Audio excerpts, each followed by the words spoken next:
ꯑꯍꯥꯟꯕꯃꯛꯇꯗ ꯃꯌꯥꯝ ꯄꯨꯝꯅꯃꯛꯄꯨ ꯏꯀꯣꯛꯅꯅ ꯈꯨꯔꯨꯝꯖꯔꯤ꯫ ꯍꯟꯗꯛ ꯃꯔꯛ ꯀꯔꯤꯒꯨꯝꯕ ꯈꯨꯗꯣꯡꯆꯥꯗꯕ ꯂꯩꯕꯗꯒꯤ ꯃꯌꯥꯝꯗ ꯋꯥꯔꯤ ꯆꯥꯡ ꯅꯥꯏꯅ ꯇꯥꯍꯟꯕ ꯉꯝꯖꯈꯤꯗ꯭ꯔꯦ꯫ ꯃꯁꯤꯒꯤꯗꯃꯛꯇ ꯃꯌꯥꯝꯅ ꯉꯥꯛꯄꯤꯌꯨ꯫ ꯉꯁꯤꯁꯨ ꯃꯌꯥꯝꯒꯤꯗꯃꯛꯇ ꯔꯤꯌꯦꯜ ꯁ꯭ꯇꯣꯔꯤ ꯑꯃꯈꯛ ꯄꯨꯗꯨꯅ ꯂꯥꯛꯆꯔꯤ꯫ ꯋꯥꯔꯤ ꯑꯁꯤ ꯑꯩꯒꯤ ꯅꯨꯡꯁꯤꯔꯕ ꯏꯅꯥꯎꯅꯨꯄꯥ ꯑꯃꯈꯛꯅ ꯏꯕꯤꯔꯛꯄ ꯋꯥꯔꯤ ꯑꯃꯈꯛꯅꯤ꯫ ꯋꯥꯔꯤ ꯑꯁꯤꯕꯨ ꯄꯥꯊꯣꯛꯆꯕ ꯃꯇꯝꯗ ꯁꯣꯏꯈꯤꯕ ꯂꯥꯟꯈꯤꯕ ꯌꯥꯎꯔꯕꯁꯨ ꯃꯌꯥꯝꯅ ꯉꯥꯛꯄꯤꯌꯨ ꯑꯃꯗꯤ ꯃꯌꯥꯝꯅ ꯆꯦꯅꯦꯜ ꯑꯁꯤꯕꯨ ꯅꯨꯡꯁꯤꯕꯤꯗꯨꯅ ꯃꯄꯨꯡ ꯐꯥꯕ ꯆꯦꯅꯦꯜ ꯑꯃ ꯑꯣꯏꯕ ꯉꯝꯍꯟꯕꯤꯌꯨ꯫ ꯋꯥꯔꯤ ꯑꯁꯤ ꯍꯧꯖꯔꯒꯦ, ꯃꯌꯥꯝ ꯄꯨꯟꯅ ꯇꯥꯃꯤꯟꯅꯔꯁꯤ꯫ ꯏꯃꯨꯡ ꯃꯅꯨꯡꯒꯤ ꯑꯣꯏꯕ ꯋꯥꯔꯤ ꯑꯃ ꯉꯁꯤꯗꯤ ꯃꯌꯥꯝꯒꯤ ꯃꯐꯝꯗ ꯇꯥꯍꯟꯖꯒꯦ ꯍꯥꯏꯅ ꯋꯥꯔꯤ ꯑꯁꯤ ꯏꯊꯣꯛꯆꯕꯅꯤ꯫ ꯋꯥꯔꯤꯁꯦ ꯍꯥꯏꯕ ꯌꯥꯗꯕ, ꯄꯟꯕ ꯌꯥꯗꯕ ꯋꯥꯍꯩ ꯈꯔ ꯌꯥꯎꯕꯅ ꯃꯔꯝ ꯑꯣꯏꯗꯨꯅ ꯑꯩꯅꯗꯤ ꯈꯔ ꯁꯦꯝꯗꯣꯛꯆꯔꯦ꯫ ꯋꯥꯔꯤ ꯑꯁꯤ ꯀꯅꯥꯒꯨꯝꯕ ꯏꯃꯨꯡ ꯑꯃꯗꯒ ꯃꯔꯤ ꯂꯩꯅꯖꯗꯦ꯫ ꯉꯁꯤꯒꯤ ꯁꯃꯥꯖ ꯑꯁꯤꯗ, ꯇꯥꯏꯕꯪꯄꯥꯟ ꯑꯁꯤꯗ ꯅꯨꯡꯁꯤ ꯆꯥꯟꯅꯅ ꯂꯩꯃꯤꯟꯅꯔꯝꯕ ꯏꯃꯨꯡ ꯀꯌꯥ, ꯃꯆꯤꯟ ꯃꯅꯥꯎ ꯀꯌꯥ, ꯌꯨꯝꯒꯤ ꯃꯧ ꯍꯥꯏꯕꯗꯤ ꯅꯨꯄꯤ ꯊꯤꯅꯔꯛꯄꯗꯒꯤ ꯑꯑꯣꯟꯕ ꯀꯌꯥ ꯑꯃꯁꯨ ꯂꯥꯛꯅꯔꯦ꯫ ꯑꯐꯕꯗ ꯂꯥꯛꯄꯁꯨ ꯌꯥꯎꯏ, ꯐꯠꯇꯕꯗ ꯂꯥꯛꯄꯁꯨ ꯀꯣꯡꯒꯥꯏ ꯑꯃꯅꯤ꯫ ꯅꯤꯡꯉꯣꯜ ꯑꯃꯗꯤ ꯃꯧ, ꯃꯣꯠ ꯃꯥꯟꯅꯔꯛꯇꯕ, ꯄꯨꯛꯆꯦꯟ ꯈꯣꯏꯖꯦꯟ ꯇꯤꯟꯅꯗꯕ ꯑꯃꯗꯤ ꯃꯧ ꯃꯁꯦꯟꯒꯤ ꯃꯔꯛꯇ ꯃꯥꯟꯅꯔꯛꯇꯕ ꯀꯌꯥ ꯑꯁꯤꯅ ꯃꯔꯝ ꯑꯣꯏꯔꯒ ꯏꯃꯨꯡ ꯃꯍꯤ ꯂꯥꯡꯉꯛꯄ, ꯈꯠꯅ ꯆꯩꯅꯕ ꯀꯌꯥ ꯌꯥꯎꯔꯛꯇꯨꯅ ꯃꯆꯤꯟ ꯃꯅꯥꯎ, ꯃꯃꯥ ꯃꯄꯥ, ꯏꯃꯨꯡ ꯃꯅꯨꯡ ꯇꯣꯈꯥꯏꯅꯔꯛꯄ, ꯇꯣꯉꯥꯟ ꯆꯥꯟꯅꯔꯛꯄ ꯀꯌꯥ ꯑꯃ ꯊꯦꯡꯅꯔꯦ, ꯎꯔꯦ꯫ ꯃꯗꯨꯒꯨꯝꯕ ꯑꯗꯨꯒ ꯆꯞ ꯃꯥꯟꯅꯅ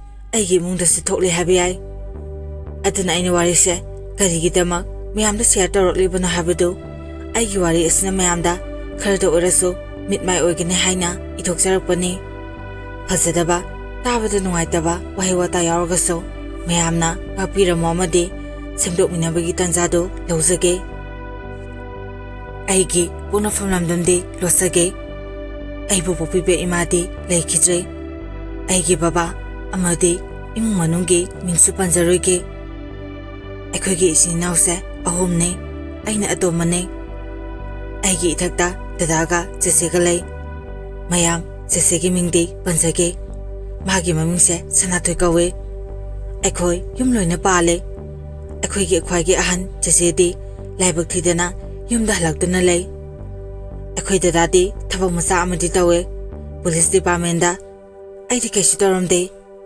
ꯑꯩꯈꯣꯏꯒꯤ ꯏꯪꯈꯣꯜ ꯁꯝꯕꯟ ꯌꯥꯝꯅ ꯆꯥꯎꯅ ꯂꯩ꯫ ꯑꯗꯨꯅ ꯁꯥ ꯁꯟ ꯃꯌꯥꯝ ꯑꯃ ꯂꯣꯏꯗꯨꯅ ꯕꯕꯥꯅ ꯌꯥꯝꯅ ꯀꯟꯅ ꯍꯣꯠꯅꯔꯤ꯫ ꯑꯗꯨꯅ ꯑꯩꯁꯨ ꯕꯕꯥꯒꯤ ꯃꯇꯦꯡ ꯄꯥꯡꯗꯨꯅ ꯃꯤꯒꯤ ꯃꯔꯟ ꯑꯃꯠꯇ ꯇꯣꯟꯗꯅ ꯌꯥꯝꯅ ꯅꯨꯡꯉꯥꯏꯕ ꯄꯨꯟꯁꯤ ꯃꯍꯤꯡ ꯑꯃꯗ ꯑꯩꯈꯣꯏ ꯏꯃꯨꯡ ꯃꯅꯨꯡ ꯌꯥꯝꯅ ꯆꯝꯅ ꯅꯨꯡꯁꯤꯅꯅ ꯂꯩꯔꯝꯃꯤ꯫ ꯑꯗꯨꯕꯨ ꯃꯌꯥꯝ, ꯑꯩꯅ ꯏꯇꯩꯃꯕꯨ ꯍꯟꯕꯒꯤ ꯋꯥ ꯅꯠꯇꯦ꯫ ꯏꯇꯩꯃꯁꯦ ꯃꯕꯨꯛ ꯈꯔ ꯑꯗꯨꯝ ꯂꯨꯏ꯫ ꯂꯩꯃꯤꯟꯅꯔꯤꯕ ꯑꯩꯈꯣꯏ ꯃꯌꯥꯝꯒꯁꯨ ꯃꯣꯠꯁꯨ ꯃꯥꯟꯅꯔꯝꯗꯦ꯫ ꯑꯩꯈꯣꯏ ꯏꯇꯩꯃꯁꯦ ꯑꯃꯔꯣꯝꯗꯗꯤ ꯂꯥꯏꯕꯛꯁꯨ ꯌꯥꯝꯅ ꯐꯩ꯫ ꯂꯨꯍꯣꯡꯉꯛꯄ ꯏꯀꯨꯏ ꯀꯨꯏꯗꯅ ꯊꯕꯛ ꯑꯃꯁꯨ ꯑꯗꯨꯝ ꯐꯪꯗꯨꯅ ꯇꯧꯈ꯭ꯔꯦ꯫ ꯍꯥꯟꯅꯗꯒꯤ ꯍꯧꯅ ꯃꯕꯨꯛꯀ ꯂꯨꯔꯦ, ꯊꯕꯛꯀ ꯇꯧꯈ꯭ꯔꯕꯅꯤꯅ ꯃꯁꯥꯗ ꯅꯥꯄꯟ ꯌꯥꯝꯅ ꯀꯥꯈꯤ꯫ ꯏꯇꯩꯃꯒꯤ ꯃꯄꯥꯝꯁꯦ ꯄꯩꯁꯥ ꯅꯨꯡꯁꯥ ꯄꯥꯏꯕ, ꯅꯨꯡꯉꯥꯏꯕ ꯏꯃꯨꯡ ꯑꯃꯅꯤ꯫ ꯑꯗꯨꯅ ꯑꯩꯈꯣꯏꯒꯤ ꯂꯥꯏꯐ ꯁ꯭ꯇꯥꯏꯜ ꯑꯁꯤꯒ ꯏꯇꯩꯃꯒꯤ ꯄꯨꯟꯁꯤ ꯃꯍꯤꯡꯒ ꯑꯗꯨꯛꯀꯤ ꯃꯇꯤꯛ ꯈꯦꯟꯅꯕ ꯍꯥꯏꯕꯗꯨꯁꯨ ꯑꯣꯏꯔꯝꯃꯦ꯫ ꯑꯗꯨꯕꯨ ꯃꯌꯥꯝ, ꯏꯇꯩꯃꯁꯦ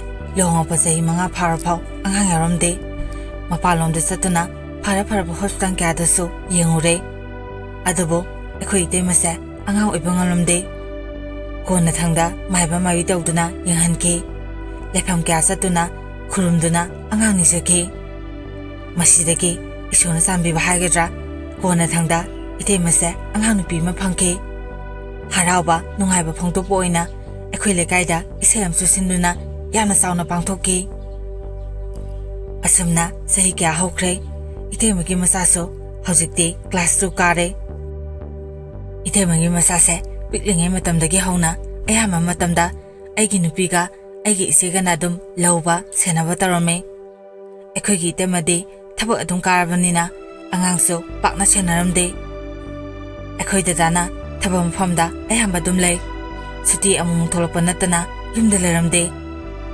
ꯏꯃꯨꯡꯒꯤ ꯊꯕꯛ ꯑꯌꯥꯝꯕ ꯑꯩꯒꯤ ꯏꯆꯦꯒ ꯑꯩꯒꯤ ꯅꯨꯄꯤꯒꯅ ꯂꯣꯏꯅ ꯇꯧꯏ꯫ ꯃꯌꯥꯝ, ꯏꯆꯦꯁꯦ ꯌꯥꯝꯅ ꯄꯪꯖꯩ, ꯑꯗꯨꯒ ꯌꯥꯝꯅꯁꯨ ꯆꯝꯖꯩ꯫ ꯃꯅꯦꯝ ꯃꯀꯨꯅ ꯇꯥꯊꯤꯗ ꯑꯣꯏꯅ ꯇꯧꯔꯛꯄꯗꯒꯤ ꯗꯗꯥꯒ ꯑꯩꯒ ꯆꯠꯇꯨꯅ ꯏꯆꯦꯁꯦ ꯂꯧꯗꯨꯅ ꯌꯨꯝꯗ ꯊꯝꯃꯅꯤ꯫ Ibaido Indian Army ne mapalom da lei Ibaidi isi yumda lei re haba wafamse ngasi pabo khangdri Ibai niyumda tholaba kanda wari fazana saragi khanduna aduma lei Asamna nongmanami ama babaga aiga akhuna loriba sasan myamdogi masiya thaba inkhonda satlame inkhona haise akhoi gyumdagi khara satlaga lei akhoi so masiya thaba loiduna yumda halakpane thongara pa matamda akhoi gyum thangnaba abu kombireina akhoi babada namo anido yamna khana khibane aina su khamdo amane nasanapi sanathoida namo ahanduna kakeni am haibra khangde kaino khangde madudagi marayana pa male namo atombiduga anido khanar pa ora male moi wase gyan ga tadre hangasu amata khumde na harake aboki wadada baba na hake as kamai tawne aigi imauga isaga se masi haraga baba na phare phare itema emte salukige kari maramge kamdona no amta hanguge lekai wawa launa tringai hairamduna thonga jangpa hawe somaya podegi haure imungda khatnaba launaba makhon kya tarakhi aigi nupiga itemaga yamna kana khanaduna masinthina duna leramke iteimana magi kada aigi nupina yumyagi tibi thamba ka aduga icheduna kaptuna leramke babaga igana changuna khamdoe kaidona boina haina adubo moina thokpa adum masinthina duna akhoi ngangba phawta da kai khatnai launai masidagi aisu sauduna aigi nupida aini khop amna thake nasindo yamna khoningbra nang hanbra hande iteimana hanbra habiso hande babaga igana kamdo boina hangbo su khumde ise su khumde noinumse palabra ha aigi mata oduda aigi nupido domina lekhe babana itemada khanarise kari marang mino hange itemaso baba ayum sida leba ngamlaroi dala kauraga aroibi mahina sena harakhe babana haima adubu kedo boino habududi mayek sena ipada harapa yadro maramdi amata haidina khoibo namaido karinta ikaiba khangdrabo haiga aigi nupiga isegada mumaramdo hangke masidagi aigi nupina babada asun harakhe baba isena inamada toriba mongse ai tasena nungaite inamase pangi mingamde haidunaso isena itetatana pakhonsi makhage angdona aduma thaudai ngasiso madumo tawge haina tawe aina haide naham khe orbuso phare ma thabak sapagini haina khandoge ngasi office saturday ma masagi phidi mahana dum sujaba yaina masidagi aina thingubadaine ichega aiga khanari bse aduga inamaso makhage anga asina hariba mukhayai aigi nupigi waduda itemaso sauna harake kari aina isida habadi aigi mateng khaista paung haba natro baba do odaba wadi nang sungangano aigi nupina ise yare ise se karam nupina haba ailona khange inamase kharapangi yarni habagi matagum panghaida haba mado nanawda di yaroi masidagi aigi nupiga itemagase pangangda nganarake yanarake babana yare loina toklo yare kasu leitaba wasiginine nakhoina imung mahilano bhonari buse sango nangi kada sango haiduna babana ngamudagi changnakhre babaga igise mangonda phamduna lei matamasida itemagi masaso sanaruraga yumda halame angangdudi khanabada khangsaba natabanina upo haine kauduna harauna ekhugi nakta sangtuna lei adubo itemane imungdagi kana larokhe aduga tholoktuna angangduda nang aduda kaidorino lamna lam heliba aduga tanabane yadriba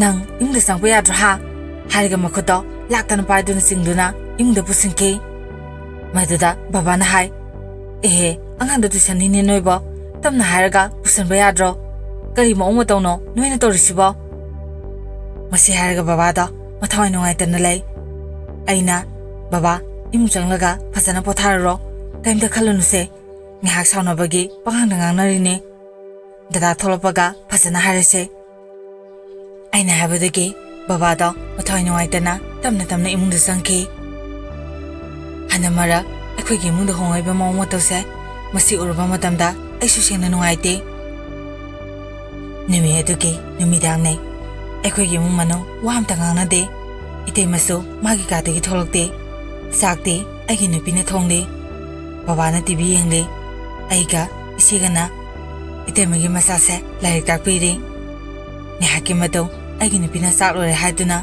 ꯏꯇꯩꯃꯕꯨ ꯀꯧꯈꯤ ꯑꯗꯨꯕꯨ ꯏꯇꯩꯃꯅ ꯈꯨꯝꯃꯛꯇꯦ ꯉꯁꯥꯏ ꯈꯟꯅꯈꯤꯕꯒꯤ ꯃꯂꯣꯝ ꯂꯩꯕꯒꯤꯔ ꯈꯪꯗꯦ ꯑꯗꯨꯝꯅ ꯈꯨꯝꯃꯛꯇꯕ ꯑꯗꯨꯗ ꯑꯩꯒꯤ ꯅꯨꯄꯤꯅ ꯑꯉꯥꯡꯗ ꯕꯦꯃꯥ ꯃꯃꯥ ꯀꯧꯔꯨꯆꯣ ꯆꯥꯛ ꯆꯥꯔꯁꯦ ꯍꯥꯏꯗꯨꯅ ꯑꯉꯥꯡꯗ ꯍꯥꯏꯈꯤ ꯏꯇꯩꯃꯒꯤ ꯃꯆꯥꯁꯨ ꯍꯣꯏ ꯃꯌꯥꯏ ꯍꯥꯏꯗꯨꯅ ꯃꯃꯥ ꯀꯧꯕꯗꯣ ꯆꯪꯈ꯭ꯔꯦ ꯑꯗꯨꯕꯨ ꯑꯉꯥꯡꯗꯣ ꯊꯣꯛꯂꯛꯑꯒ ꯆꯥꯅꯤꯡꯗꯦ ꯍꯥꯏꯅ ꯍꯥꯏꯔꯛꯈꯤ ꯑꯗꯨꯒ ꯑꯉꯥꯡ ꯑꯁꯤꯅꯁꯨ ꯃꯥꯁꯨ ꯁꯤꯗ ꯆꯥꯛ ꯆꯥꯕ ꯌꯥꯔꯣꯏ ꯍꯥꯏꯔꯛꯑꯦꯅ ꯃꯃꯥꯅ ꯍꯥꯏꯔꯛꯑꯦ ꯍꯥꯏꯗꯨꯅ ꯑꯩꯈꯣꯏꯗ ꯍꯥꯏꯔꯛꯈꯤ ꯃꯁꯤꯗꯒꯤ ꯕꯕꯥꯅ ꯍꯥꯏ ꯀꯔꯤꯒꯤ ꯏꯁꯨꯗꯤ ꯆꯥꯛ ꯆꯥꯕ ꯌꯥꯔꯣꯏ ꯍꯥꯏꯔꯤꯕ ꯄꯨꯄꯨ ꯉꯥꯡꯒꯤ ꯅꯃꯥꯗꯣ ꯍꯥꯏꯗꯨꯅ ꯕꯕꯥꯅ ꯏꯇꯩꯃꯕꯨ ꯀꯧꯊꯣꯛꯇꯨꯅ ꯋꯥꯔꯤ ꯁꯥꯈꯤ ꯀꯩꯒꯤꯅꯣ ꯏꯃꯧꯅ ꯆꯥꯛ ꯆꯥꯅꯤꯡꯗꯦ ꯍꯥꯏꯔꯤꯕꯣ ꯉꯥꯏꯍꯥꯛꯀꯤ ꯄꯉꯥꯡ ꯉꯥꯡꯅꯕꯕꯣ ꯕꯕꯥꯅ ꯑꯩꯒꯤ ꯅꯨꯄꯤꯗ ꯑꯣꯟꯁꯤꯜꯂꯒ ꯍꯥꯏ ꯏꯕꯦꯝꯃ ꯅꯪꯁꯨ ꯅꯆꯦꯗ ꯂꯥꯜꯂꯦꯅ ꯍꯥꯏꯌꯣ ꯑꯗꯨꯒꯤ ꯃꯇꯨꯡꯗ ꯈꯠꯅꯕ ꯌꯥꯗꯦꯀꯣ ꯃꯁꯤꯗꯒꯤ ꯑꯩꯒꯤ ꯅꯨꯄꯤꯅ ꯏꯇꯩꯃꯗ ꯂꯥꯜꯂꯦꯅ ꯍꯥꯏꯈꯤ ꯃꯇꯝ ꯑꯗꯨꯗ ꯏꯇꯩꯃꯅ ꯍꯥꯏꯔꯛꯈꯤ ꯃꯗꯨꯒꯤ ꯅꯠꯇꯦ ꯕꯕꯥ ꯑꯩ ꯇꯁꯦꯡꯅ ꯆꯥꯛ ꯆꯥꯅꯤꯡꯗꯕꯒꯤꯅꯦ ꯅꯪ ꯆꯥꯅꯤꯡꯗ꯭ꯔꯕꯁꯨ ꯑꯉꯥꯡꯁꯤꯗꯤ ꯆꯥꯛ ꯂꯥꯝꯃꯝꯒꯅꯤ ꯀꯔꯤꯅꯣ ꯑꯉꯥꯡꯁꯤꯁꯨ ꯆꯥꯛ ꯆꯥꯕ ꯌꯥꯗꯦꯅ ꯍꯥꯏꯔꯤꯕꯁꯤꯕꯣ ꯃꯇꯨꯡꯗ ꯑꯗꯨꯝꯅ ꯍꯥꯏꯒꯅꯨꯀꯣ ꯕꯕꯥ ꯑꯩ ꯉꯁꯤꯗꯤ ꯋꯥꯐꯝ ꯈꯛꯇ ꯍꯥꯏꯖꯒꯦ ꯕꯕꯥꯁꯨ ꯂꯥꯟꯅꯗꯤ ꯂꯧꯒꯅꯨ ꯅꯆꯥꯅꯨꯄꯥꯒꯁꯨ ꯋꯥꯔꯤ ꯁꯥꯟꯅꯔꯦ ꯍꯌꯦꯡꯁꯦ ꯅꯆꯥꯅꯨꯄꯥ ꯌꯨꯝꯗ ꯊꯣꯛꯂꯛꯑꯅꯤ ꯑꯗꯨꯒ ꯅꯆꯥꯒ ꯑꯩꯒ ꯅꯁꯨꯒ ꯇꯣꯉꯥꯟ ꯆꯥꯔꯒꯦ ꯅꯆꯥꯅꯨꯄꯥꯅꯁꯨ ꯑꯩꯒꯤ ꯋꯥꯐꯝꯁꯦ ꯌꯥꯔꯕꯅꯦ ꯃꯥ ꯂꯥꯛꯑꯒ ꯐꯖꯅ ꯈꯟꯅꯔꯁꯤ ꯏꯇꯩꯃꯒꯤ ꯋꯥꯗꯨꯗ ꯕꯕꯥꯗꯤ ꯇꯨꯃꯤꯟꯅ ꯁꯣꯐꯥꯗ ꯐꯝꯊꯈꯤ ꯑꯗꯨꯒ ꯑꯩꯒꯤ ꯅꯨꯄꯤꯅ ꯏꯆꯦ ꯀꯔꯤꯒꯤ ꯇꯣꯉꯥꯟ ꯆꯥꯗꯣꯏꯅꯣ ꯑꯩꯈꯣꯏ ꯅꯨꯡꯁꯤ ꯆꯥꯟꯅꯅ ꯑꯗꯨꯝ ꯆꯥꯃꯤꯟꯅꯁꯦ ꯂꯩꯃꯤꯟꯅꯁꯦ ꯏꯆꯦ ꯑꯩꯈꯣꯏꯕꯨ ꯌꯥꯝꯅ ꯋꯥꯔꯧꯔꯕ꯭ꯔꯣ ꯅꯅꯥꯎꯅ ꯁꯣꯏꯈꯤꯕ ꯌꯥꯎꯔꯒꯁꯨ ꯏꯆꯦꯅ ꯉꯥꯛꯄꯤꯌꯨ ꯇꯣꯉꯥꯟꯗꯤ ꯆꯥꯒꯅꯣ ꯍꯥꯏꯈꯤ ꯑꯩꯅꯁꯨ ꯏꯇꯩꯃ ꯇꯣꯉꯥꯟ ꯆꯥꯕ ꯌꯥꯔꯣꯏꯀꯣ ꯉꯥꯏꯍꯥꯛ ꯁꯥꯎꯅꯕꯒꯤ ꯑꯗꯨꯝꯅ ꯇꯧꯕ ꯍꯧꯅꯗꯦ ꯕꯕꯥꯁꯨ ꯏꯃꯧ ꯏꯕꯦꯝꯃ ꯇꯣꯉꯥꯟ ꯆꯥꯕꯩ ꯋꯥꯗꯣ ꯍꯥꯏꯒꯅꯨꯀꯣ ꯐꯔꯦ ꯆꯥꯛ ꯆꯥꯊꯣꯛꯅꯕ ꯇꯧꯔꯁꯦ ꯏꯁꯨꯁꯦ ꯆꯥꯛ ꯂꯥꯝꯕꯅ ꯌꯥꯔꯝꯃꯔꯣꯏ ꯕꯕꯥꯒꯤ ꯋꯥꯗꯨꯗ ꯏꯇꯩꯃꯅ ꯕꯕꯥ ꯑꯩ ꯆꯥꯅꯤꯡꯗꯦ ꯑꯗꯨꯒ ꯑꯉꯥꯡꯗ ꯑꯃꯨꯛ ꯑꯣꯟꯁꯤꯟꯗꯨꯅ ꯅꯪꯁꯨ ꯆꯥꯛꯇꯣ ꯆꯥꯔꯒ ꯀꯥꯗ ꯁꯠ ꯆꯪꯉꯣ ꯍꯥꯏꯔꯝꯃꯒ ꯏꯇꯩꯃꯗꯣ ꯐꯦꯠ ꯂꯥꯎꯔꯒ ꯆꯪꯈꯤ ꯏꯇꯩꯃꯒꯤ ꯃꯇꯧꯗꯨꯗ ꯏꯆꯦꯗꯤ ꯀꯞꯇꯨꯅ ꯂꯩ ꯑꯩꯅ ꯏꯆꯦ ꯌꯥꯔꯦꯁꯦ ꯆꯥꯛ ꯆꯥꯅꯕ ꯇꯧꯔꯁꯤ ꯑꯗꯨꯕꯨ ꯍꯥꯏꯖꯕꯒꯤ ꯋꯥꯅꯤ ꯆꯥꯛꯇꯤ ꯑꯃꯠꯇ ꯆꯥꯕ ꯌꯥꯅꯗ꯭ꯔꯦ ꯕꯕꯥꯁꯨ ꯆꯥꯛꯈꯣꯝ ꯍꯨꯛꯀꯦ ꯇꯧꯔꯒ ꯆꯥꯅꯤꯡꯗ꯭ꯔꯦ ꯍꯥꯏꯗꯨꯅ ꯀꯥꯗ ꯇꯨꯝꯕ ꯆꯪꯈ꯭ꯔꯦ ꯑꯩꯒꯤ ꯅꯨꯄꯤꯅ ꯑꯉꯥꯡꯗꯣ ꯆꯥꯛ ꯈꯔ ꯏꯟꯕꯤꯔꯒ ꯑꯉꯥꯡꯁꯨ ꯃꯥꯒꯤ ꯀꯥꯗ ꯆꯪꯈ꯭ꯔꯦ ꯃꯗꯨ ꯎꯕ ꯃꯇꯝꯗ ꯑꯩꯒꯤ ꯅꯨꯄꯤꯁꯨ ꯅꯨꯡꯉꯥꯏꯇꯅ ꯀꯞꯂꯤ ꯃꯗꯨ ꯎꯔꯒ ꯑꯩꯅ ꯑꯣꯏꯅ ꯃꯥꯕꯨ ꯊꯦꯝꯖꯤꯜꯂꯦ ꯌꯥꯔꯁꯦ ꯗꯗꯥ ꯂꯥꯛꯑꯒ ꯐꯖꯅ ꯍꯥꯏꯅꯔꯁꯦ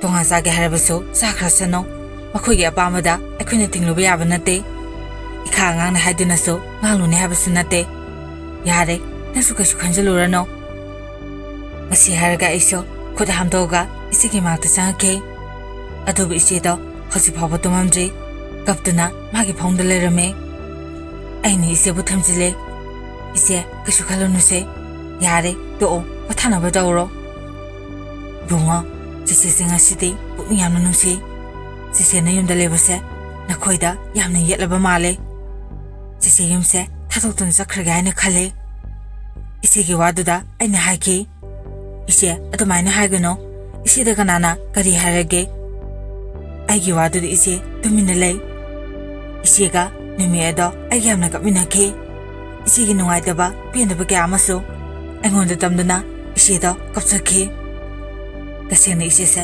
ꯃꯔꯥꯏꯕꯛ ꯊꯤꯖꯔꯕꯅꯤ ꯑꯌꯥꯝꯕ ꯅꯤꯉꯣꯟꯅ ꯃꯌꯨꯝ ꯄꯥꯜꯂꯨꯔꯕ ꯃꯇꯨꯡ ꯃꯄꯥꯝꯗ ꯍꯜꯂꯒ ꯂꯩꯕꯁꯦ ꯅꯨꯡꯉꯥꯏꯐꯝ ꯈꯪꯕ ꯅꯠꯇꯦ ꯍꯥꯏꯕ ꯑꯩꯁꯨ ꯈꯪꯉꯤ ꯃꯇꯝ ꯑꯗꯨꯗ ꯑꯩꯒꯤ ꯅꯨꯄꯤꯁꯨ ꯆꯪꯉꯛꯇꯨꯅ ꯃꯥꯒ ꯑꯩꯒꯅ ꯏꯆꯦꯕꯨ ꯄꯨꯛꯅꯤꯡ ꯐꯥꯊꯕꯤꯈꯤ ꯏꯆꯦꯕꯨ ꯑꯩꯈꯣꯏꯅꯤꯅ ꯊꯝꯖꯤꯟꯈꯤ ꯏꯆꯦꯕꯨ ꯇꯨꯝꯍꯜꯂꯝꯃꯒ ꯑꯩꯈꯣꯏꯁꯨ ꯀꯥꯗꯒꯤ ꯊꯣꯛꯂꯛꯂꯦ ꯑꯁꯨꯝꯅ ꯅꯨꯃꯤꯠꯇꯣ ꯍꯧꯈ꯭ꯔꯦ ꯈꯔ ꯂꯩꯒ ꯗꯗꯥꯁꯨ ꯁꯨꯇꯤ ꯊꯣꯛꯂꯛꯈꯤ ꯌꯨꯝꯗ ꯂꯥꯛꯈꯤ ꯑꯩꯈꯣꯏꯒꯤ ꯏꯃꯨꯡꯅ ꯇꯣꯈꯥꯏ ꯇꯣꯈꯥꯏ ꯇꯥꯟꯅꯕꯒꯨꯝ ꯇꯧꯔꯝꯃꯤꯁꯦ ꯀꯩꯗꯧꯅꯕꯩꯅꯣ ꯍꯥꯏꯅ ꯏꯆꯦꯒ ꯑꯩꯉꯣꯟꯗ ꯗꯗꯥꯅ ꯍꯪꯈꯤ ꯃꯁꯤꯗꯒꯤ ꯑꯩꯅ ꯋꯥꯔꯤ ꯄꯨꯝꯕꯗꯣ ꯗꯗꯥꯗ ꯍꯥꯏꯈꯤ꯫ ꯗꯗꯥꯁꯨ ꯃꯥꯒꯤ ꯅꯨꯄꯤ ꯑꯣꯏꯕꯩꯔꯥ ꯈꯪꯗꯦ ꯀꯩꯁꯨ ꯍꯥꯏꯗꯦ ꯈꯨꯝꯗꯦ꯫ ꯏꯆꯦꯗ ꯑꯗꯨꯝ ꯃꯥꯟꯅꯔꯨꯅꯨ ꯃꯁꯥꯒꯤ ꯑꯗꯨꯝ ꯃꯌꯨꯝꯗꯒꯤ ꯈꯔ ꯀꯦꯅ ꯃꯧꯅ ꯌꯣꯛꯂꯛꯄꯒꯤꯅꯦꯅ ꯈꯨꯝꯃꯛꯈꯤ꯫ ꯃꯗꯨꯗ ꯑꯩꯁꯨ ꯁꯥꯎꯅꯤꯡꯗꯨꯅ ꯍꯥꯏ, ꯗꯗꯥ ꯏꯇꯩꯃꯁꯦ ꯌꯥꯝꯅ ꯀꯥ ꯑꯃꯗꯤ ꯍꯦꯜꯂꯕꯅꯦ꯫ ꯑꯩꯒꯤ ꯋꯥꯗꯨꯗ ꯗꯗꯥꯅ ꯍꯥꯏꯔꯛꯈꯤ, ꯍꯦ ꯑꯉꯥꯡ ꯌꯥꯔꯦ, ꯑꯩꯁꯦ ꯅꯣꯏꯅ ꯑꯄꯪꯕ ꯑꯣꯏꯅ ꯎꯕ꯭ꯔꯥ?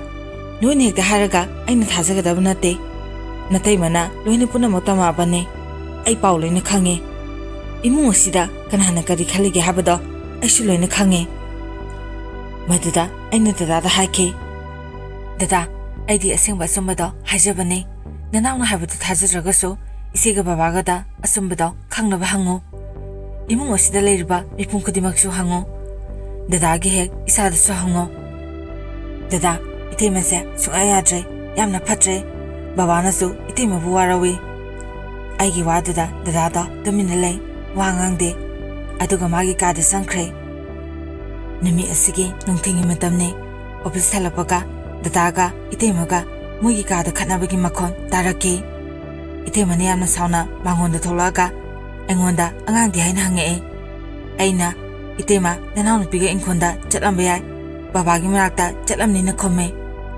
ꯃꯗꯨꯗ ꯏꯇꯩꯃꯅ ꯁꯥꯎꯅ ꯍꯥꯏꯔꯛꯈꯤ, ꯀꯩꯒꯤꯅꯣ ꯑꯉꯥꯡꯕꯨ ꯀꯣꯏꯄꯨ ꯄꯨꯔꯒ ꯆꯠꯂꯤꯁꯤꯕꯣ? ꯀꯅꯥꯅ ꯄꯨ ꯍꯥꯏꯒꯦ? ꯌꯥꯝꯅ ꯊꯨꯅ ꯂꯧ ꯆꯣꯅ ꯍꯥꯏꯔꯛꯈꯤ꯫ ꯇꯥꯟꯖꯥ ꯑꯗꯨꯗ ꯗꯗꯥꯁꯨ ꯊꯣꯛꯂꯛꯇꯨꯅ ꯑꯩꯈꯣꯏ ꯏꯆꯦꯗꯣ ꯀꯧꯊꯣꯛꯑꯦ꯫ ꯑꯗꯨꯒ ꯗꯗꯥꯅ ꯍꯥꯏ, ꯏꯆꯦ ꯅꯅꯥꯎꯅꯨꯄꯤꯅꯁꯨ ꯍꯥꯟꯅ ꯍꯥꯏꯔꯝꯃꯅꯤ, ꯑꯩꯈꯣꯏ ꯇꯣꯉꯥꯟ ꯆꯥꯔꯒꯦ꯫ ꯗꯗꯥꯒꯤ ꯋꯥꯗꯨꯗ ꯏꯆꯦꯗꯣ ꯇꯨꯃꯤꯟꯅ ꯂꯩ꯫ ꯗꯗꯥꯅ, ꯇꯨꯃꯤꯟꯅ ꯂꯩꯁꯤꯜꯂꯤꯕꯗꯨꯕꯨ ꯀꯔꯤꯒꯤꯅꯣ ꯏꯆꯦ? ꯏꯕꯨꯡꯉꯣ ꯀꯩꯒꯤꯅꯣ ꯅꯣꯏꯅ ꯇꯣꯉꯥꯟ ꯆꯥꯒꯦ ꯍꯥꯏꯔꯤꯕꯣ? ꯀꯔꯤ ꯅꯨꯡꯉꯥꯏꯇꯕ ꯂꯩꯕꯒꯤꯅꯣ? ꯏꯁꯨ ꯏꯄꯥ ꯑꯩꯈꯣꯏ ꯅꯨꯡꯁꯤ ꯆꯥꯟꯅꯅ ꯂꯩꯃꯤꯟꯅꯁꯤ ꯀꯩꯗꯧꯒꯦ? ꯂꯩꯃꯤꯟꯅꯔꯕꯗꯤ ꯉꯥꯏꯍꯥꯛ ꯁꯥꯎꯅꯕ ꯈꯠꯅꯕ ꯍꯥꯏꯕꯁꯦ ꯍꯧꯅ ꯁꯥꯅꯤ, ꯃꯗꯨꯅ ꯇꯨꯡ ꯀꯣꯏꯕ ꯌꯥꯕ ꯅꯠꯇꯦ꯫ ꯅꯣꯏ ꯇꯣꯉꯥꯟ ꯆꯥꯒꯦ ꯍꯥꯏꯕ ꯋꯥꯗꯣ ꯍꯥꯏꯒꯅꯨ, ꯕꯕꯥꯅ ꯇꯥꯔꯒꯁꯨ ꯅꯨꯡꯉꯥꯏꯔꯣꯏ꯫ ꯅꯣꯏꯅ ꯇꯣꯉꯥꯟ ꯆꯥꯒꯦ ꯍꯥꯏꯔꯕꯁꯨ ꯑꯍꯜ ꯑꯃ ꯂꯩꯇ꯭ꯔꯕ ꯀꯥꯟꯗ ꯆꯥꯎ, ꯃꯇꯝꯅ ꯑꯗꯨꯃꯛ ꯄꯨꯔꯛꯀꯅꯤ꯫ ꯉꯥꯏꯉꯝꯗꯕ ꯇꯧꯒꯅꯨ ꯏꯕꯨꯡꯉꯣ꯫ ꯕꯕꯥꯗꯣ ꯉꯔꯥꯡꯗꯒꯤ ꯃꯊ꯭ꯋꯥꯏ ꯌꯥꯝꯅ ꯅꯨꯡꯉꯥꯏꯇ꯭ꯔꯕꯅꯦ꯫ ꯑꯩꯅꯁꯨ, ꯗꯗꯥ ꯇꯣꯉꯥꯟ ꯆꯥꯕ ꯁꯨꯡꯌꯥ ꯌꯥꯔꯣꯏꯀꯣ꯫ ꯃꯗꯨꯗ ꯑꯩꯒꯤ ꯋꯥꯗꯨꯗ ꯗꯗꯥꯗꯣ ꯐꯤꯛꯂꯥꯎꯅ ꯁꯥꯎꯒꯠꯇꯨꯅ, ꯅꯣꯏꯅ ꯊꯤꯡꯕꯒꯤ ꯀꯩ ꯅꯊꯧ ꯂꯩꯒꯦ ꯍꯥ? ꯗꯗꯥꯒꯤ ꯋꯥꯗꯨꯗ ꯑꯩ ꯏꯀꯥꯏꯕ ꯐꯥꯎꯈꯤ꯫ ꯃꯇꯥꯡ ꯑꯗꯨꯗ ꯕꯕꯥꯁꯨ ꯑꯩꯒꯤ ꯅꯨꯄꯤꯁꯨ ꯑꯉꯥꯡꯁꯨ ꯍꯜꯂꯛꯂꯦ꯫ ꯃꯗꯨꯗ ꯏꯇꯩꯃꯅ ꯑꯉꯥꯡꯗ ꯍꯥꯏ, ꯀꯥꯏꯗ ꯆꯠꯂꯨꯏ ꯍꯥꯏꯔꯒ ꯑꯉꯥꯡꯗꯨꯗ ꯐꯨꯏ, ꯑꯗꯨꯒ ꯂꯥꯛꯇꯅ ꯏꯃꯨꯡꯗ ꯄꯨꯁꯤꯟꯈꯤ꯫ ꯗꯗꯥꯅ, ꯃꯗꯨ ꯑꯉꯥꯡꯗꯣ ꯃꯈꯣꯡ ꯃꯈꯨꯠ ꯑꯅꯤꯃꯛ ꯄꯨꯜꯂꯒ ꯊꯝꯃꯨ, ꯃꯈꯣꯡ ꯃꯈꯨꯠꯇꯣ ꯊꯨꯗꯦꯛꯀꯦꯅ ꯍꯥꯏ꯫ ꯑꯗꯨꯒ ꯕꯕꯥꯗ ꯑꯃꯨꯛ ꯑꯣꯟꯁꯤꯜꯂꯒ, ꯕꯕꯥ ꯑꯩꯈꯣꯏ ꯇꯣꯉꯥꯟ ꯆꯥꯔꯒꯦ꯫ ꯕꯕꯥꯅ, ꯀꯔꯤꯅꯣ ꯏꯕꯣꯝꯆꯥ, ꯅꯪꯅ ꯂꯥꯛꯄꯒ ꯇꯣꯉꯥꯟ ꯆꯥꯕꯒꯤ ꯋꯥꯐꯝꯁꯤ ꯍꯥꯏꯔꯛꯏꯁꯦ? ꯅꯪꯒꯤ ꯅꯨꯄꯤꯅ ꯏꯟꯁꯤꯜꯂꯤꯕ ꯋꯥ ꯑꯣꯏꯔꯝꯅꯤꯅꯦ꯫ ꯀꯔꯤꯅꯣ ꯍꯥꯏꯕꯅꯤꯗ ꯃꯁꯤ ꯃꯅꯥꯎꯒꯤ ꯃꯔꯤꯕꯨ ꯊꯥꯗꯍꯟꯅꯕ ꯍꯣꯠꯅꯔꯤꯕꯁꯦ? ꯍꯦ, ꯑꯗꯨꯒꯤ ꯃꯍꯨꯠꯇꯅꯦ ꯅꯪꯒꯤ ꯅꯨꯄꯤꯁꯨ ꯋꯥꯔꯛꯎ, ꯅꯣꯏ ꯅꯨꯄꯤꯁꯦ ꯍꯥꯟꯅ ꯋꯥꯔꯛꯅꯧ꯫ ꯅꯨꯄꯤꯅ ꯍꯥꯏꯕ ꯈꯨꯗꯤꯡꯃꯛ ꯆꯨꯝꯃꯦꯅ ꯈꯜꯂꯤꯕ ꯅꯈꯣꯏꯒꯤ ꯅꯀꯣꯛꯁꯤꯕꯨ ꯀꯔꯤꯅꯣ? ꯑꯍꯜ ꯂꯃꯟ ꯂꯩ ꯍꯥꯏꯕꯒꯤ ꯋꯥꯁꯨ ꯅꯈꯣꯏꯗ ꯂꯩꯇꯦ, ꯅꯣꯏꯒꯤ ꯑꯅꯤꯡꯕ ꯑꯄꯥꯝꯕ ꯑꯗꯨ ꯈꯛꯇꯅꯤ ꯄꯥꯡꯊꯣꯛꯅꯕ ꯍꯣꯠꯅꯔꯤꯕꯁꯤ꯫ ꯕꯕꯥ ꯌꯥꯔꯦ, ꯅꯁꯥ ꯂꯣꯏꯅ ꯈꯪꯉꯦ꯫ ꯑꯩꯒꯤ ꯅꯨꯄꯤꯅ ꯏꯟꯁꯤꯟꯕꯒꯤ ꯉꯥꯛꯁꯨ ꯅꯠꯇꯦ, ꯅꯁꯥꯅ ꯇꯣꯉꯥꯟ ꯆꯥꯒꯦ ꯍꯥꯏꯔꯤꯁꯦ ꯍꯌꯦꯡ ꯇꯨꯡꯗ ꯊꯣꯛꯂꯛꯀꯗꯕ ꯃꯌꯥꯝꯗꯣ ꯎꯕꯅꯅꯦ꯫ ꯀꯩꯁꯨ ꯀꯥꯏꯗꯦꯅ, ꯅꯃꯧꯒ ꯑꯩꯒ ꯇꯣꯉꯥꯟ ꯆꯥꯈ꯭ꯔꯁꯨ ꯏꯆꯦ ꯂꯩꯔꯤ, ꯑꯩꯈꯣꯏ ꯅꯅꯥꯎ ꯍꯣꯏ ꯏꯅꯥꯎꯄꯤ ꯍꯣꯏꯁꯨ ꯂꯩꯁꯤꯗꯤ, ꯀꯩꯁꯨ ꯈꯜꯂꯨꯅꯨ ꯕꯕꯥ꯫ ꯗꯗꯥꯒꯤ ꯋꯥꯗꯨꯗ ꯕꯕꯥꯗꯣ ꯃꯄꯨꯛꯅꯤꯡ ꯅꯨꯡꯁꯤꯗꯨꯅ ꯀꯞꯄꯤ꯫ ꯑꯗꯨꯒ ꯑꯩꯅ ꯊꯦꯝꯃꯦ, ꯗꯗꯥ ꯀꯩꯅꯣ ꯕꯕꯥꯗ ꯑꯗꯨꯝ ꯍꯦꯛꯇ ꯍꯥꯏꯗꯨꯕꯣ? ꯕꯕꯥꯒꯤ ꯃꯇꯧꯁꯦ ꯌꯦꯡꯕ ꯅꯨꯡꯉꯥꯏꯕ꯭ꯔꯣ? ꯏꯆꯦꯁꯨ ꯗꯗꯥꯒꯤ ꯋꯥꯗꯨꯗ ꯀꯞꯈꯤ꯫ ꯑꯗꯨꯒ ꯁꯥꯎꯅꯤꯡꯗꯨꯅ ꯗꯗꯥꯗ ꯈꯨꯄꯥꯛꯅ ꯊꯥꯏ, ꯑꯗꯨꯒ ꯉꯥꯡꯉꯦ꯫ ꯑꯗꯨꯒꯗꯤ ꯗꯗꯥꯅ ꯁꯥꯎꯅ ꯑꯣꯟꯈꯠꯂꯒ ꯏꯆꯦꯗ ꯍꯥꯏꯔꯛꯈꯤ, ꯀꯩꯅꯣ ꯑꯩꯅ ꯇꯣꯉꯥꯟ ꯆꯥꯖꯔꯒꯦ ꯍꯥꯏꯕꯗ ꯆꯥꯕ ꯌꯥꯔꯣꯏ ꯍꯥꯏꯅ ꯏꯆꯦꯅ ꯈꯨꯠ ꯊꯤꯡꯖꯤꯜꯂꯤꯕꯁꯦ? ꯏꯆꯦꯁꯦ ꯌꯨꯝꯁꯤꯒꯤ ꯀꯅꯥꯅꯣ? ꯏꯆꯦꯁꯦ ꯁꯥꯒꯩ ꯑꯣꯟꯈ꯭ꯔꯕ ꯅꯠꯇ꯭ꯔꯣ?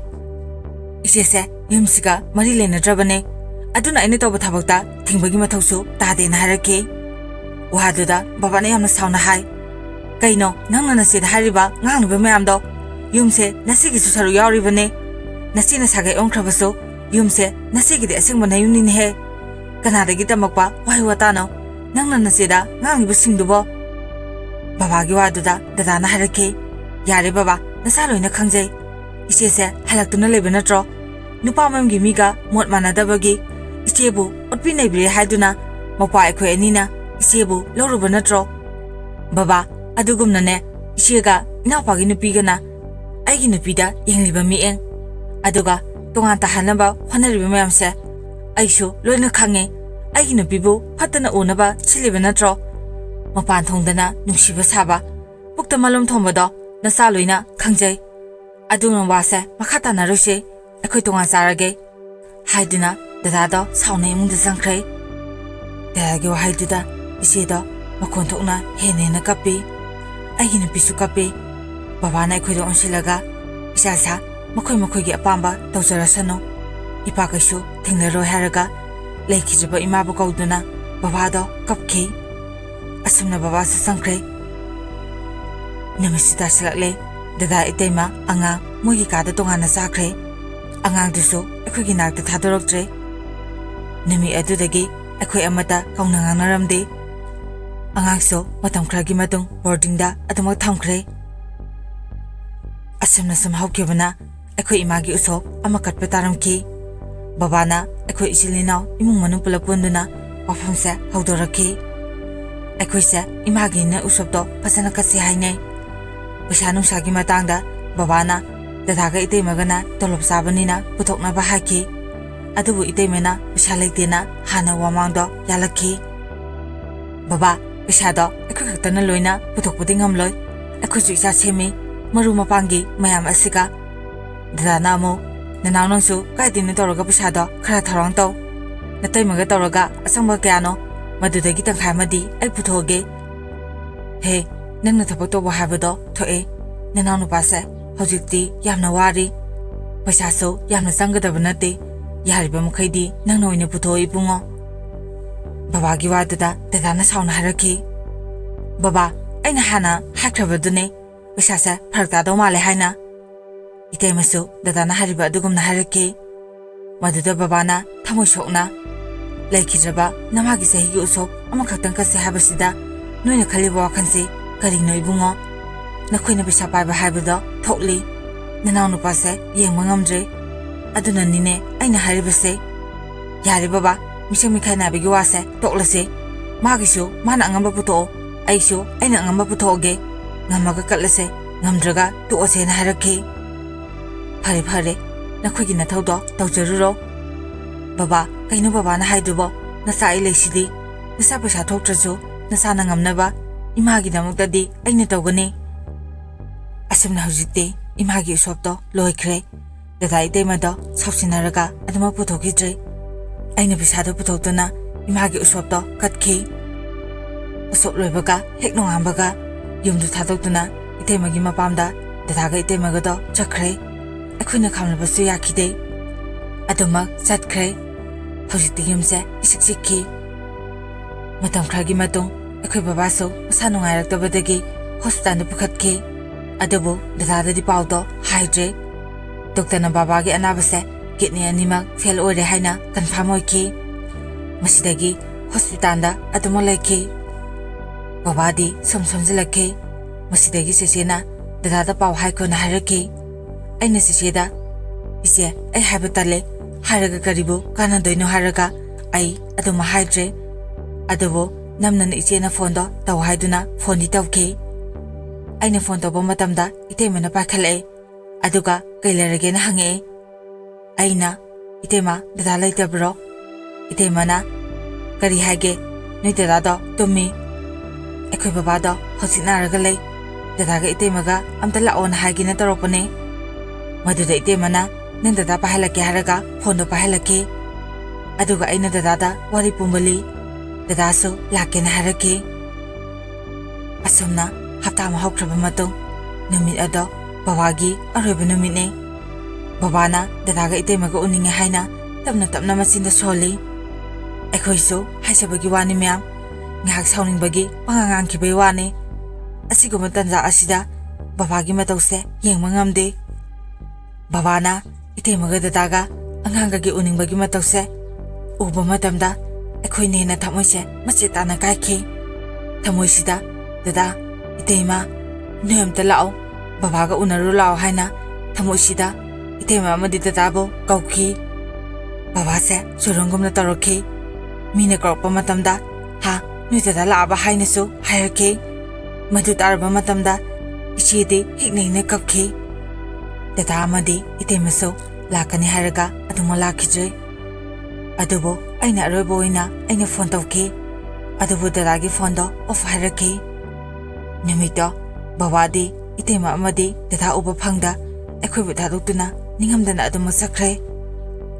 Hojikti babagi mathau mangamso pangtokpa loikre. Asumna babagi sorat naminini khak ngarba matamne dada itema amadi angang yumda lakhi.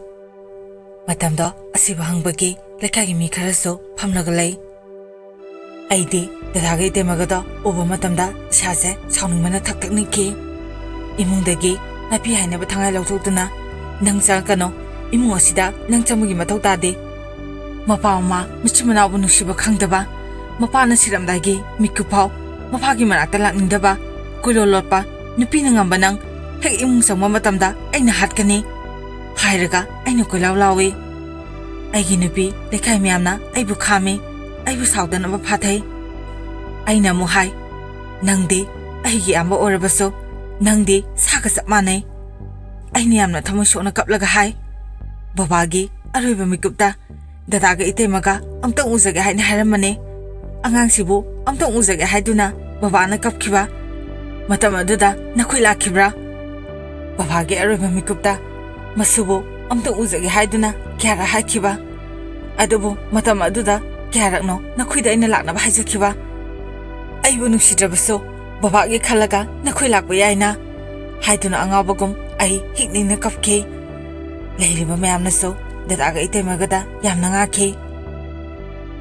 dada amadi itema mama ani do luktaraga tumina lei adugo dada do kari khalalabano khangde maha ningamdana kapakhi bababu kaukawduna lale hana kapsakhi angangso upupupu haiduna kaukawduna kapkhi aduga itemasu wadingangda makhon thokda aduma kapi babagi photo da lale haina khurumduna kapkhi aduga ai amadi ise agi nubidaso lankhre na haije aigi dada itemana aduna wakhan tarapado uba matamda agi asabaso khudak aduda mangkhe aduma kokre asumna hojikte akhose punna nusi sanana leminare adubu noma ita thajadana ibai nyumda halaba matung ise bulobu lakhe ibaida ise do opine bibada akhoisu wari kharaji sai maduda ibai naharake isen ailuna khange aini yum tholopaga ima bawa su khane hositi makhoisu nasibu lobirura haina harake adunane aina mabu lobu laklibuse adoibai ahalaman yauraga isebu lobu lakpiyo maduda isebu ibai da sinajage asumna habati ibai so hoi haiduna sakre aduga ahansing poroktuna isebu lokre adubu isina salamdagi mikupta mapa anibu kausilaga asumna akhoida kaptun harake ibungo nachi satlani adubu chalamdagi mikup asida nakhoina nuksi janena lehobuse uba matamda nase sirabasu yare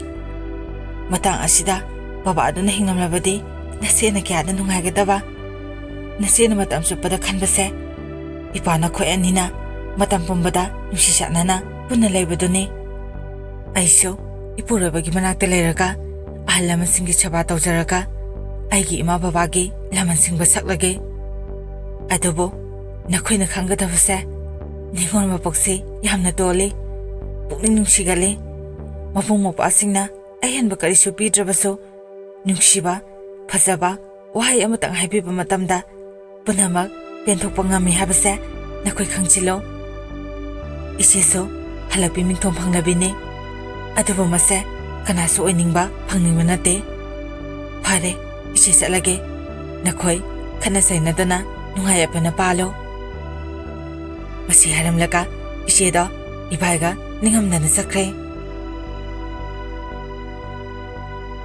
matang asida halakpi ningon hariba wari ase mayamda tahanjaba lojare wari asibu tabiraga mayamgi thamoidaso kari phawbibage haba comment box ta thambiramo amade wari asibu pathoksaba matamda soikiba lankiba arbaso mayamna ngakpiyo channel asibu nungsibiduna mapung phaba channel amo ibang ngamanbiyo hainaso mayamgi famda haijare ꯄꯨꯝꯅꯃꯛꯄꯨ ꯈꯨꯔꯨꯝꯖꯔꯤ꯫